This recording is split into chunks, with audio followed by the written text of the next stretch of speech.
அஸ்ஸலாமு அலைக்கும் வரஹ்மத்துல்லாஹி வபரகாத்துஹு. தினமும் ஒரு ஹதீஸ். நாங்கள் ரசூலுல்லாஹி ஸல்லல்லாஹு அலைஹி வஸல்லம் அவர்களுடன் அமர்ந்திருந்த பொழுது அங்கு ஒரு ஜனாசா கொண்டு வரப்பட்டது.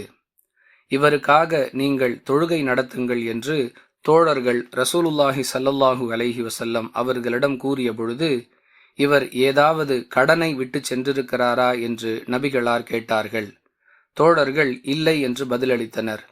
அல்லாஹுவின் தூதர் ஸல்லல்லாஹு அலைஹி வஸல்லம் அவர்கள் அவருக்காக தொழுகை நடத்தினார்கள்.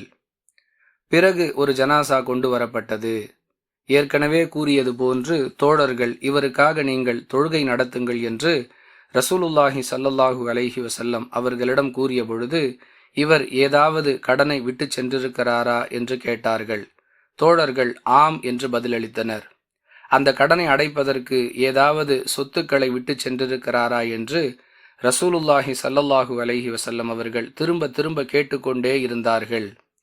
இவர் கடனை அடைப்பதற்கு எந்த சொத்தையும் விட்டு செல்லவில்லை, மாறாக 3 தங்க காசுகள் அளவிற்கு கடனை விட்டு சென்றிருக்கிறார் என்று தோழர்கள் பதில் கூறியவுடன், உங்கள் தோழருக்கு நீங்களே தொழுகை நடத்தி கொள்ளுங்கள் என்று ரசூலுல்லாஹி ஸல்லல்லாஹு அலைஹி வஸல்லம் அவர்கள் கூறினார்கள்.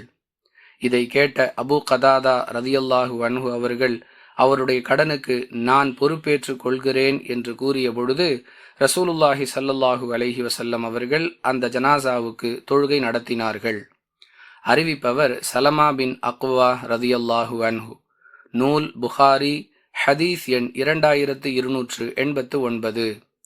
அன்பிற்குரிய அல்லாஹுவின் நல்லடியார்களே, கடனை பொறுத்தவரை அது மறுமையில் எந்த அளவிற்கு பெரிய பாதிப்பை ஏற்படுத்தும் என்பதற்கு பல ஹதீசுகள் நமக்கு ஆதாரங்களாக இருக்கின்றன. அல்லாஹுவின் மார்க்கத்திற்காக தன்னுடைய உயிரையே தியாகம் செய்த ஷஹீத் கேள்வி கணக்கின்றி சொர்க்கத்திற்கு செல்வார்.